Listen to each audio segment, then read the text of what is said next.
Ang mga Pilipino naman ay nananatili pa rin daw ligtas at wala namang problema kaugnay ng nangyaring deklarasyon ng batas militar dyan sa South Korea at kalaunan ay na-lift na rin ito o inalis na.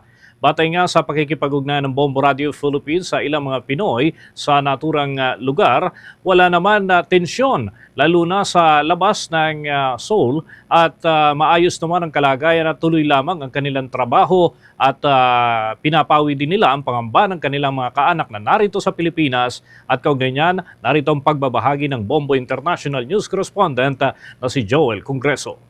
Balik kagabi po, nagdeklara ang presidente ng South Korea ng emergency martial law. Pero after mga 3 hours siguro, na-lift din po ito. Bali, okay naman po kami dito sa South Korea ngayon. As in, normal pa din po. More on trabaho lang po talaga kami dito. Actually, malayo po kami sa Seoul, malayo po kami sa sentro ng South Korea. Dito po kami sa province of Leonardo.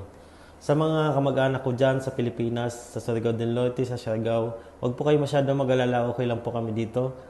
At binawi na din naman po yung martial law. Sa may mga kamag-anak po dito sa South Korea, huwag po kayo masyado mag-alala, okay lang po kami dito mga Pilipino.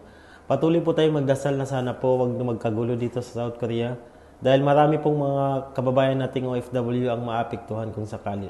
Kaya patuloy po tayo magdasal. Maraming salamat po. Bagi po yan ng paglalahad nitong si Joel Congreso. Ang sitwasyon naman doon sa mga lalawigan ay maayos naman daw at tuloy lamang ang kanilang trabaho.